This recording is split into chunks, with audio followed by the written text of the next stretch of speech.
Good evening, everyone. Hope you all are doing good.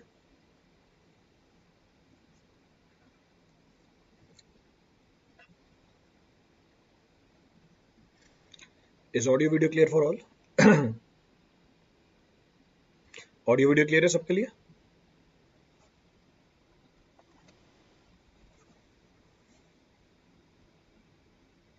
चलिए, आ रही है ऑडियो वीडियो।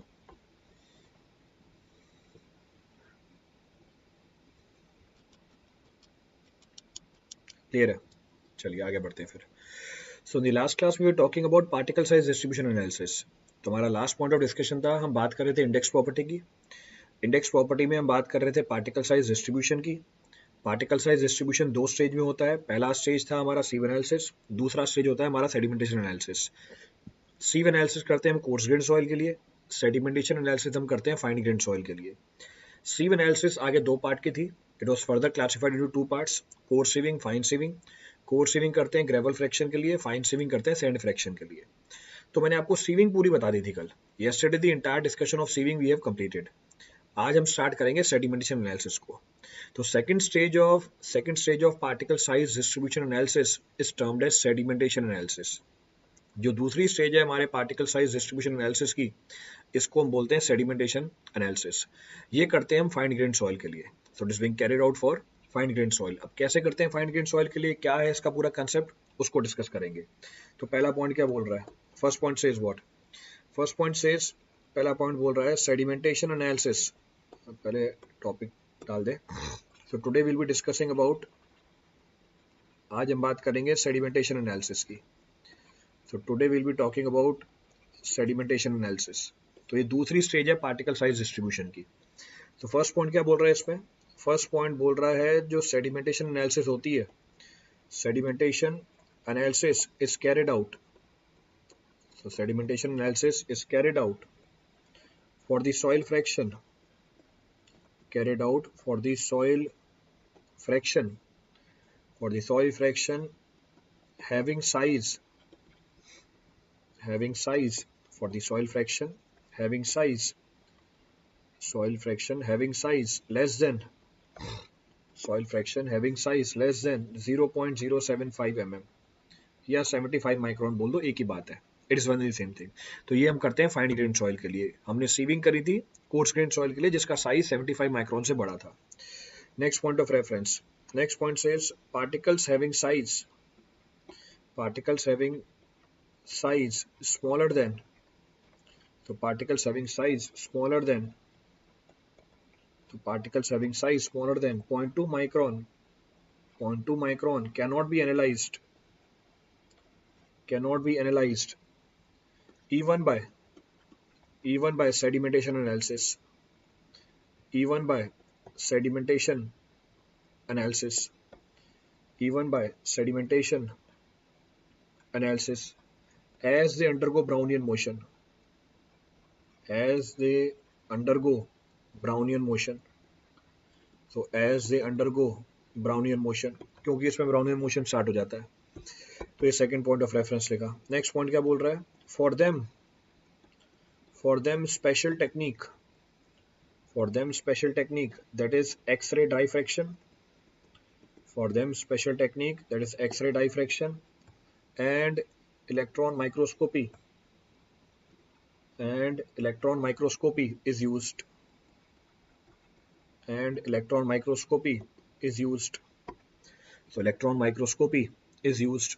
तो अभी तक की कहानी क्या लिखी हमने? अभी तक की कहानी ये लिखी कि सेडिमेंटेशन एनालिसिस करोगे आप उस पार्टिकल के लिए जिसकी साइज 75 माइक्रोन से छोटी हो, जिसको हम बोल देते हैं fine grain soil.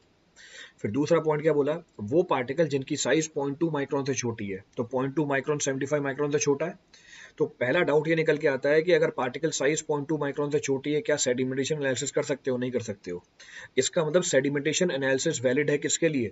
Sedimentation analysis valid है उन पार्टिकल्स के लिए जिनकी साइज 0.2 माइक्रोन से बड़ी है और 75 माइक्रोन से क्या है? छोटी है। अगर पार्टिकल की साइज 0.2 माइक्रोन से छोटी हो जाती है, उस पार्टिकल का सरफेस एरिया इतना बढ़ जाता है, पार्टिकल का सरफेस एरिया इतना बढ़ जाता है कि जो सरफेस एरिया के ऊपर चार्ज प्रेजेंट है उसका मैग्नीट्यूड डोमिनेट करने लग जाता है वेट के ऊपर। Because of the same nature of the charge present over these particles, इनके बीच में रिपल्शन होती है, और उस रिपल्शन की वजह से they undergo Brownian motion. So random motion of the suspended particles in the water और suspension is termed as Brownian motion. कहने का मतलब है 0.2 माइक्रोन से छोटे पार्टिकल सेटल ही नहीं करते अपने वेट की वजह से. तो अगर वो सेटल ही नहीं करते अपने वेट की वजह से, यानी उनमें सेडिमेंटेशन होती नहीं है, तो जब सेडिमेंटेशन ही नहीं होती तो सेडिमेंटेशन एनालिसिस हम कर ही नहीं पाएंगे. Will not be able to carry out the sedimentation analysis. तो फिर अगली जानकारी क्या दी, अगर हमारा पार्टिकल साइज 0.2 माइक्रोन से छोटा है, उसकी एनालिसिस करने के लिए हम स्पेशल टेक्निक यूज करते हैं, जैसे एक्सरे डाइफ्रैक्शन या इलेक्ट्रॉन माइक्रोस्कोपी. तो अभी तक आपको बेसिक जानकारी दी है कि सेडिमेंटेशन एनालिसिस किस साइज के पार्टिकल के लिए एप्लीकेबल है. उस साइज के पार्टिकल के लिए एप्लीकेबल है which is in the range of 0.2 micron to 75 micron. Clear अभी तक की कहानी? रिपीट करना है इस पहले कुछ भी? चलिए आगे बढ़ते हैं. Next point of reference. Next point क्या बोल रहा है? Next point says sedimentation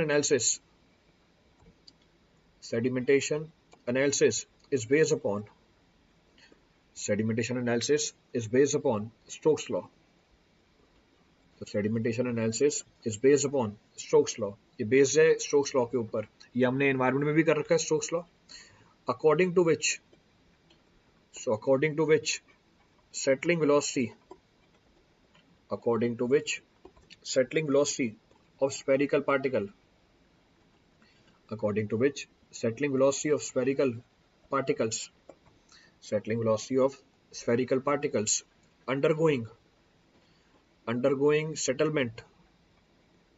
undergoing settlement in an infinite medium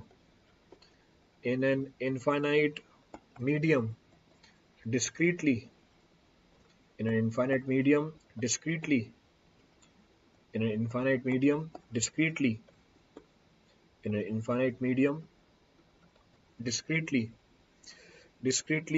keeping all the other factors to be constant. All the other factors to be constant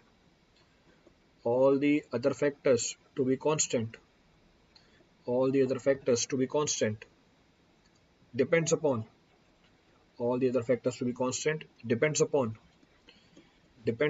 shape, size and mass of the particle.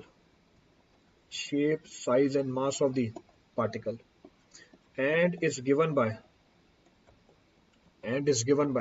ये settling velocity को मैंने derive करा रखा है कहाँ पर? Environment के अंदर.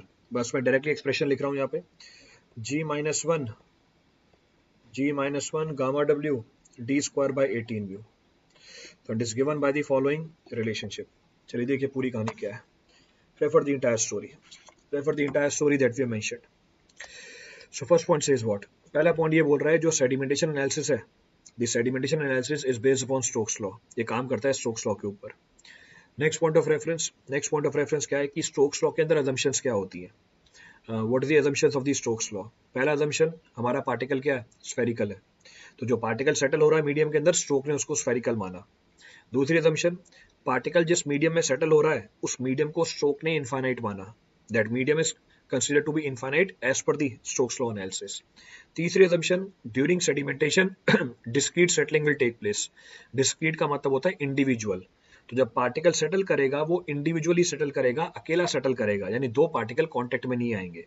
तो मैंने पहली तीन चीजें तो ये लिखी हुई हैं. तो according to Stokes law, the settling velocity of the spherical particle which is undergoing settlement in an infinite medium discretely keeping all the other factors to be constant. अगर आप बाकी सारे फैक्टर्स को कांस्टेंट रख दो, ये डिपेंड कर जाएगा उसकी शेप, साइज और मास ऑफ द पार्टिकल के ऊपर. तो अगर आप स्टोक्स लॉ की एनालिसिस करोगे, जो एनवायरमेंट में लेक्चर ले रखा है मैंने, उसकी डेरिवेशन करा रखी है पूरी. लेमिनार फ्लो कंडीशन के लिए सेटलिंग वेलोसिटी निकल के आती है g-1 gamma w d square by 18 mu, जहाँ पे सारे पैरामीटर्स का स्टैंडर्ड मतलब है. कैपिटल G हमारी स्पेसिफिक ग्रेविटी है, गामा w हमारा यूनिट वेट है, डी पार्टिकल की साइज है, म्यू डायनेमिक विस्कोसिटी है हमारे पानी की, it's the dynamic viscosity of the water. तो using this Stokes law we can calculate the settling velocity of the particle undergoing settlement in our medium. जो हमारे soil के जो पार्टिकल्स हैं वो सेटल जो हो रहे हैं सस्पेंशन के अंदर, उसकी वेलोसिटी आप यहाँ से कैलकुलेट कर सकते हो. That velocity can be calculated from here. अभी तक की कहानी में कोई सा पॉइंट रिपीट करना हो? Any point to be referred up till now?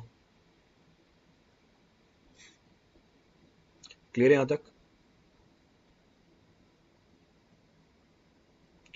चलिए आगे बढ़ते हैं. सो विल कंटिन्यू फॉरवर्ड. अब जो आपका डायरेक्टली सवाल मिलेगा इसके ऊपर, the directly problem that you will get, उसकी एनालिसिस कर लेते हैं। तो डायरेक्ट प्रॉब्लम की एनालिसिस कर लेते हैं। जैसे at 20 degree Celsius dynamic viscosity 0.01 poise. 20 degree Celsius पे हमारी डायनेमिक विस्कोसिटी होती है 0.01 पॉइस। स्पेसिफिक ग्रेविटी ली पार्टिकल की 2.65। तो स्पेसिफिक ग्रेविटी हमने पार्टिकल के लिए 2.65। जरा मुझे सेटलिंग वेलोसिटी निकाल के बताओ कितनी आ रही है। What the settling velocity coming out. तो सेटलिंग वेलोसिटी कितनी निकल के आ रही है। तो 20 डिग्री सेल्सियस पे अगर मैं सेटलिंग वेलोसिटी निकालना चाहूँ हमारे पार्टिकल की, it comes out to be what. तो कैलकुलेट कर सकते हो सेटलिंग वेलोसिटी। एक्सप्रेशन में वैल्यूज डाल देता हूँ, कैलकुलेट करके बताइए। तो settling velocity will be equal to 2.65 minus 1 into 9.81। 9.81 unit weight newton में कन्वर्ट किया, into d square, into d square, into d square divide by 18 mu. Mu dynamic viscosity 0.01, 0.01 newton second per metre square. तो ये value दे रखी है आपको poise में। तो poise, 1 poise is equal to 0.1 newton second per metre square. अब ये value calculate करके बता दीजिए कितनी आ रही है। What this value coming out. Simplify करो, देखो सेटलिंग वेलोसिटी कितनी निकल के आ रही है। What the settling velocity coming out. Simplify and calculate the expression. ये एक्सप्रेशन कैलकुलेट करके बताओ कितना आ रहा है। तो 20 डिग्री सेल्सियस पे, 20 डिग्री सेल्सियस पे अगर हम सेटलिंग वेलोसिटी निकालें तो कितनी निकल के आ रही है। What is settling velocity coming out at 20 degree Celsius. What is settling velocity coming out. 0.899 D square. 0.899 है, 0.888 है, 0.899 है, 0.888 है। सो 0.9 राउंड ऑफ कर दिया। चलिए 0.9 डी स्क्वायर। तो settling velocity of the particle comes out to be how much, 0.9 d square. तो directly इस एक्सप्रेशन को यूज कर सकते हो। कितना आ रहा है 899। What is value coming out 89925। ये 0.9 कैसे बताया फिर, ये 0.9 कैसे बताइए फिर वैल्यू। कोई बोल रहा है 899, कोई बोल रहा है 0.899। इस एक्सप्रेशन को कैलकुलेट करो, सारे कोफिशिएंट इकट्ठे करो, वैल्यू बताओ कितनी निकल के आ रही है। What the value coming out. तो 10 रेज पर 4 तो यही बन गया, 10 रेज पर 5 बना हुआ है, 1.5 इंटू 10 रेज पर 5 आ गई वैल्यू। यही आ रहा है 0.9 सबका, इसी को मान के चलूं आगे में। Should I consider this value only. क्या यही वैल्यू आ रही है। चलिए 0.899 डी स्क्वायर, मैंने 0.9 डी स्क्वायर, ये दूसरा आ गया फिर अब कि 899.25 आ रहा है। ये कैलकुलेशन भी सेम नहीं आ रही है, एक कैलकुलेशन भी सेम नहीं आ रही। क्या लिखूं मैं यहाँ पे, व्हाट शुड आई राइट।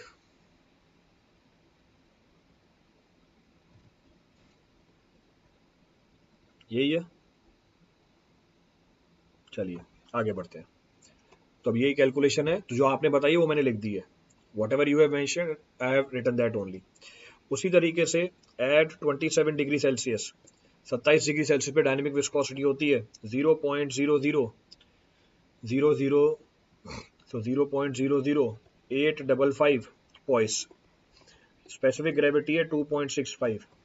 तो सेटलिंग वेलोसिटी कितनी हुई पार्टिकल की। Settling velocity will be equal to g minus 1 gamma w d square by 18 mu. Calculate करके बताओ कितनी आ रही है। What the value coming out. तो 27 डिग्री सेल्सियस पे वैल्यू कितनी निकल के आ रही है at 27 degree Celsius. What the value coming out. तो अगर 27 डिग्री पे हम कैलकुलेट करें वैल्यू कितनी निकल के आ रही है। तो पहले 20 डिग्री पे निकाला था, अब 27 डिग्री पे निकालना है।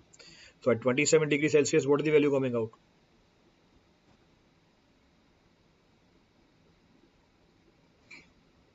तो 27 डिग्री सेल्सियस पे वैल्यू कितनी आ रही है। आ रहा है किसी का result. Does anybody getting the result. 1.07। So 1.07 D square. तो ये स्टैंडर्ड रिजल्ट है, ये स्टैंडर्ड रिजल्ट है। डायरेक्टली सवाल पूछेगा इसके ऊपर आपसे। अ direct problem will be asked on this. क्या बोलेगा, बोलेगा using the approximate analysis in Stokes law, using the approximate analysis in Stokes law what the settling velocity of the particle having size this much. तो अगर आप approximate analysis लगाओगे Stokes law के अंदर और पार्टिकल की अगर सेटलिंग वेलोसिटी निकालोगे 27 डिग्री पे होगी 1.07 डी स्क्वायर। 05 आ रहा है तो 05 लिख दो। तो 05 डी स्क्वायर। तो 27 डिग्री पे 1.05 डी स्क्वायर और 20 डिग्री पे 0.9 डी स्क्वायर। तो डायरेक्ट कैलकुलेशन कर सकते हो, आपको साइज की वैल्यू देगा सवाल में। The value of the size of the particle will be given to in the problem. तो हमारी जो सेडिमेंटेशन एनालिसिस होती है वो बेस्ड होती है स्टोक्स लॉ के ऊपर। Our sedimentation analysis is based upon Stokes law. Clear यहाँ तक की story? Next point of reference. अब स्टोक्स लॉ में दिक्कत क्या क्या है, what the issue in the Stokes law. तो नेक्स्ट पॉइंट बोल रहा है लिमिटेशंस ऑफ स्टोक्स लॉ। तो next point of reference is termed as limitations of Stokes law. अब क्या क्या दिक्कतें हैं स्टोक्स लॉ के अंदर, वो तो पीछे बता दी थी आपको, पर फिर से एनालाइज करें। जो अजम्पशंस हैं वो सारी की सारी दिक्कत है। तो जो हमारी अजम्पशंस हैं वो सारी की सारी प्रॉब्लम है इसके अंदर। अब क्या है, पहली limitation, particles undergoing, so particles undergoing settlement, so particles undergoing settlement are assumed to be spherical, are assumed to be spherical, are assumed to be spherical, but in actual soil particles are flaky. In actual soil particles, कौन से soil particles, जो fine grained particles हैं, तो जो fine grain soil है उसके particles flaky होते हैं, but in actual soil particles are flaky. Actual में ये फ्लेकी होते हैं। जो पार्टिकल सेटल हो रहा है उसको स्टोक ने स्फेरिकल माना, पर एक्चुअल में जो पार्टिकल है वो क्या है, फ्लेकी है। तो एरर आएगा हमारी थ्योरी के अंदर, लिमिटेशन है। Next point of reference, medium in which settlement takes place. तो medium in which settlement takes place, तो medium in which settlement takes place is assumed to be infinite, is assumed to be infinite, is assumed to be infinite, but in actual ये finite होती है, but in actual it is finite, तो but in actual it is finite। अब दिक्कत क्या होती है, दिक्कत ये होती है कि जिस मीडियम में हमारा पार्टिकल सेटल कर रहा है उसको स्टोक ने इनफाइनाइट माना, पर एक्चुअल में वो फाइनाइट है। इससे इशू ये आता है कि जो पार्टिकल हमारे मीडियम की बाउंड्री के कांटेक्ट में होते हैं उनके ऊपर बाउंड्री फ्रिक्शन अप्लाई करती है, जो स्टोक्स लॉ कंसीडर नहीं करता। तो Stokes law does not consider the friction offered by the boundaries of the medium over the settlement of the particle. तो अगर हमारा मीडियम इनफाइनाइट हुआ तब तो ये फोर्स एक्ट नहीं करेगा, क्योंकि मीडियम की बाउंड्री इन्फिनिटी पे है। पर एक्चुअल में जो हमारा पार्टिकल है वो सेटल हो रहा है फाइनाइट मीडियम में, और फाइनाइट मीडियम में कुछ ना कुछ पार्टिकल्स ऐसे होंगे जो जरूर बाउंड्री के कांटेक्ट में होंगे, और अगर वो बाउंड्री के कांटेक्ट में है, बाउंड्री और पार्टिकल के बीच का जो फ्रिक्शन फोर्स है वो इस थ्योरी में अकाउंटेड ही नहीं है, तो एरर लाएगा इसके अंदर। It will be inducing the error in our theory. तो ये लिमिटेशन है किसका, स्टोक्स लॉ का। This is the limitation of Stokes law. Next point of reference, it says during settlement, so during settlement discrete settling is considered, so during settlement discrete settling is considered, but in actual flocculent settling takes place,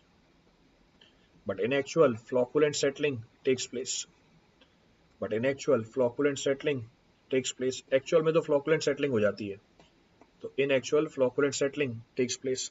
अब क्या मतलब है इसका, stock ने ये माना कि जब पार्टिकल सेटल करेगा, हर पार्टिकल इंडिविजुअली सेटल करेगा, अलग अलग सेटल करेगा, यानी दो पार्टिकल आपस में कांटेक्ट में नहीं आएंगे, यानी उनकी कोई इंटरेक्शन नहीं होगी। पर एक्चुअल में जो हमारे फाइन ग्रेन पार्टिकल सेटल करते हैं, क्योंकि उनका नेचर कोहेसिव होता है, since their nature is cohesive, तो जब दो कोहेसिव नेचर के पार्टिकल आपस में कांटेक्ट में आते हैं, ये जुड़ के एक बड़ा पार्टिकल बना लेते हैं। और अगर पार्टिकल जुड़ के बड़ा पार्टिकल बना रहा है, यानी फ्लॉक बना रहा है, इस टाइप ऑफ सेटलिंग को हम बोलते हैं फ्लॉकुलेंट सेटलिंग। ये भी मैंने आपको एनवायरमेंट बता रखी है। तो स्टोक ने मारा कि सेटलमेंट के टाइम पे हमारी सेटलिंग है डिस्क्रीट, पर एक्चुअल में हमारी सेटलिंग क्या हो जाती है, फ्लॉकुलेंट हो जाती है। तो ये भी लिमिटेशन है जिसकी वजह से एरर आता है हमारे स्टोक्स लॉ के अंदर, because of which error is induced in our Stokes law. Next point of reference, Stokes law. Stokes law is valid for particles, Stokes law is valid for particles having size. Stokes law is valid for particles having size in the range of 0.1 mm to 0.2 micron.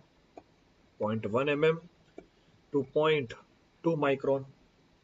As above 0.1 mm, gravity acceleration sets in. gravity acceleration sets in and below 0.2 micron and below 0.2 micron Brownian motion sets in. Brownian motion takes place. Brownian motion takes place. तो ये जानकारी भी आपको पीछे दे दी थी. अब क्या limitation है स्टोक्स लॉ की? ये लिमिटेशन स्टोक्स लॉ की बोल रही है कि ये वैलिड है उन्हीं पार्टिकल्स के लिए जिनकी साइज वेरी करती है 0.1 से लेके size of which varies in the range of 0.1 to 2 micron. क्यों? 0.1 mm से बड़े वाले पार्टिकल हैं साइज में, तो उनका वेट इतना ज्यादा होता है कि ग्रेविटी एक्सेलरेशन सेट्स इन कर जाती है. तो उसकी वजह से आपको कहने का मतलब है कांस्टेंट वेलोसिटी मिलती नहीं है. You don't get the constant velocity. Second point of reference, अगर पार्टिकल साइज 0.2 माइक्रोन से छोटी हो जाती है तो भी पीछे बताया ब्राउनियन मोशन हो जाता है, तो तब भी पार्टिकल सेटल नहीं करता. तो दोनों ही केस में स्टोक्स लॉ को अप्लाई करके पार्टिकल की सेटिंग वेलोसिटी कैलकुलेट कर पाना पॉसिबल नहीं होता. तो ये 4 लिमिटेशंस हैं हमारे स्टोक्स लॉ के. तो जो हमारी सेडिमेंटेशन एनालिसिस है वो बेस्ड है किसके ऊपर? स्टोक्स लॉ के ऊपर. पर स्टोक्स लॉ में क्या दिक्कत है? स्टोक्स लॉ में ये सारी दिक्कतें अवेलेबल है. क्लियर है चीज? रिपीट करना है इसमें से कुछ भी? Any point to be refer from this for anyone? कोई सा ही पॉइंट रिपीट करना उसमें से किसी के लिए? तो आपको बस एक बेसिक जानकारी बताइए अभी सेडिमेंटेशन एनालिसिस की. A basic information is being given to you. Clear है? चलिए बेसिक जानकारी दे दी. अब बेसिक इन्फॉर्मेशन गिवन. अब धीरे धीरे टेक्निकली स्टार्ट करते हैं इस पूरी प्रोसेस को. So gradually will start the entire process technically. चलिए सो ग्रेजुअली स्टार्ट करते हैं. अच्छा 0.2 mm होता है, तो मतलब मुझे पढ़ा रहे हो तुम 0.2 mm होता है? जैसे मैं तो पहली बार पढ़ रहा हूँ स्टोक्स लॉ, तो मुझे पता ही नहीं है कि 0.2 mm होता है या 0.1 mm होता है. आधी नॉलेज ज्यादा खतरनाक होती है. तो क्लैरिफाई करूं, मैंने तो बता ही दिया ना 0.1 mm है. क्या क्लैरिफाई करूं उसके अंदर में? मैंने तो बता ही दिया 0.1 mm है. आप बोल रहे हो 0.2 mm है, तो आप पता करो 0.2 mm कम होता है क्यों होता है. मैंने तो बता ही दिया 0.1 mm है. I mentioned it 0.1 mm. मैंने तो जानकारी दे रखी है 0.1 mm. मैं जानता नहीं हूँ राम सर कौन है. मुझे क्या पता कौन है राम? फिर मुझे क्या पता राम कौन है? तो मैंने आपको जानकारी दे दी 0.1 mm है. अब मेरे को बता रहा 0.2 mm है सर. 0.2 mm है. एक बार we have done the environment also. Environment भी तो कर रखा है हमने. लाइव एग्जांपल है हमारे पास. तो we have done environment also. वहां पे भी हमने स्टोक्स लॉ कर रखी है. There also we discuss Stokes law. वहां पे भी स्टोक्स लॉ डिस्कस किया है. तो लेमिनार फ्लो कब होता है? एनवायरनमेंट आपने एनालाइज कर रखी है, तो वहां स्टोक्स लॉ कब वैलिड होती है लेमिनार फ्लो कंडीशन के लिए? दो कंडीशन बताई थी. एक रेनॉल्ड्स नंबर की बताई थी, एक पार्टिकल साइज की बताई थी. One was of particle size, one was of Reynolds number. एक रेनॉल्ड्स नंबर था और एक पार्टिकल साइज था. रेनॉल्ड्स नंबर कितना होना चाहिए स्टोक्स लॉ में लेमिनार फ्लो को एनालाइज करने के लिए? It should be less than 1. और पार्टिकल साइज क्या थी? What was the particle size? Particle size कितनी थी? 0.1 mm थी. तो वहां पर आपको ये चीज बता रखी है. वहां पर ये डाउट नहीं आया. वहां पर आपको डाउट नहीं आता कि सर कि स्टोक्स लॉ में फ्लो तो लेमिनार होता है जब पार्टिकल साइज 0.2 mm हो. अब ये क्या हो गया? अब ये बात निकल के आ गई 0.2 mm की. क्यों? क्योंकि सॉइल में हमें 0.2 mm बता रखा है. क्योंकि सॉइल में आपको जानकारी 0.2 mm की दे रखी है. तो मतलब सब्जेक्ट के हिसाब से लिमिट चेंज हो जाती है. तो जैसे सब्जेक्ट बदलता है लिमिट भी चेंज हो जाती है हमारी. Which is not the case. Concept हर जगह सेम चल रही होती है. वहां पर भी स्टोक्स लॉ यही था, यहाँ पर भी स्टोक्स लॉ यही है. वहां पर भी यही वैल्यू बताई थी आपको, यहाँ पर भी यही वैल्यू बताई थी. Here also this value is being given. अब फर्क बस ये होता है, इसलिए बोला ना आधी नॉलेज खतरनाक होती है. नहीं पता ज्यादा अच्छी बात है. आधी नॉलेज है, नेगेटिव नंबर मिलेंगे आपको. नेगेटिव नंबर मिलेंगे, गलत बताया जाएगा आपको. नेगेटिव नंबर भी मिलेंगे, गलत भी बताया जाएगा आपको. ये जो वैल्यू मैंने बताई है, ये कंजर्वेटिव वैल्यू बताई है आपको. This value is conservative. आपको वही बात है कि इस बात को समझने के लिए फिर दिमाग भी उतना होना चाहिए. क्योंकि हमें तो रटने की आदत है कि सर ये लिमिट 0.2 है. सर उन्होंने 0.2 बताई है. सर किताब में 0.2 लिखी हुई है, आपने 0.1 बोल दी. There is no clear demarcation. कोई क्लियर डिमार्केशन नहीं होती. कहने का मतलब है ऐसा नहीं होता है कि पार्टिकल 0.1 से 0.1 mm का हो जाता है और फ्लो चेंज हो जाता है. क्योंकि हमने कागज पे लिख दिया कि पार्टिकल साइज है 0.1 mm, यहीं पर ही फ्लो लेमिनार होगा, इसके ऊपर फ्लो ट्रांजिशन हो जाएगा. तो there is no clear demarcation. कोई क्लियर डिमार्केशन नहीं होती उस पार्टिकल की जहां पर नेचर ऑफ फ्लो चेंज होता है. ये वैल्यूज हमने हमारी समझ के लिए लिखी हुई है. These values are been written only for our understanding purpose. Second point of reference, ये जो लिमिट्स हैं ये हम डिसाइड करते हैं हमारी फैक्टर ऑफ सेफ्टी के हिसाब से. ये जो लिमिट्स हैं ये हम डिसाइड करते हैं हमारी फैक्टर ऑफ सेफ्टी के हिसाब से. In most of the cases हर एक डिजाइनर अपनी डिजाइनिंग को कंजर्वेटिव रखता है. ये कंजर्वेटिव लिमिट है. This is the conservative limit which is being given to you. हाँ, कई जगह आपको वो बोल देगा 0.2 mm, पर उसके बाद जब वो 0.2 mm बोलता है उससे पहले की कहानी पढ़ना उसके अंदर की उसने क्या जानकारी दी है. उसने ये जानकारी दिया आपको कि वो आपको छोटी लिमिट, कंजर्वेटिव का उल्टा बता रहा हूं मैं आपको, वो कंजर्वेटिव से छोटी लिमिट लेके चल रहा है डिजाइनिंग के अंदर. इट डज नॉट मीन्स कि 0.1 लिमिट है और 0.2 लिमिट है. ये आपके डिस्क्रिप्शन पे डिपेंड करता है कि आप कौन सी लिमिट लेके अपनी डिजाइनिंग कर रहे हो. बाकी हमें तो क्या करना है, बाकी हमें तो रटना है. आप एक वैल्यू रट लो इसके अंदर, simply mug up the value.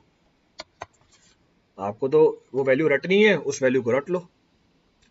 तो आज ये बात आपने पूछी इसलिए मैंने बता दी. Since you have asked this, I have mentioned this point. एक मिनट होल्ड करना, यहाँ पे कोई इशू है.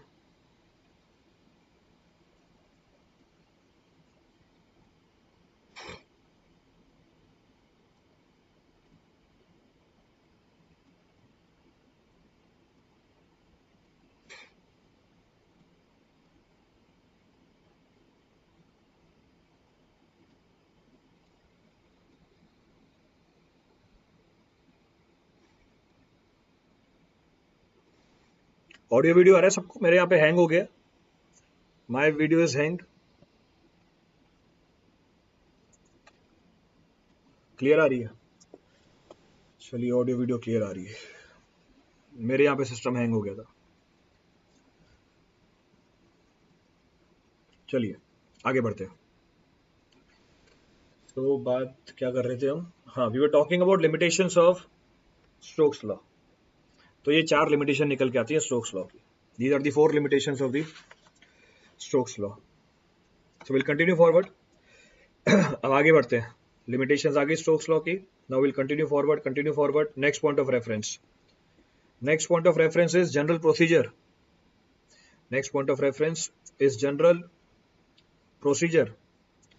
For sedimentation analysis. General procedure for sedimentation analysis. So next point of reference कि आपको जो प्रोसीजर अडॉप्ट करना है सेडिमेंटेशन एनालिसिस के लिए वो क्या निकल के आता है. तो first point to be referred, it says sedimentation analysis. So first point says sedimentation analysis can be carried out. Sedimentation analysis can be carried out by any of the following. Can be carried out by any of the following. Can be carried out by any of the following. First, pipette method. तो एक method तो करते ही हैं आज. So first is pipette method. दूसरा है हमारा hydrometer method. So second is our hydrometer method. तो जो सेडिमेंटेशन एनालिसिस होती है हमारी ये हम 2 तरीके से कर सकते हैं, ये कल भी बताई थी आपको.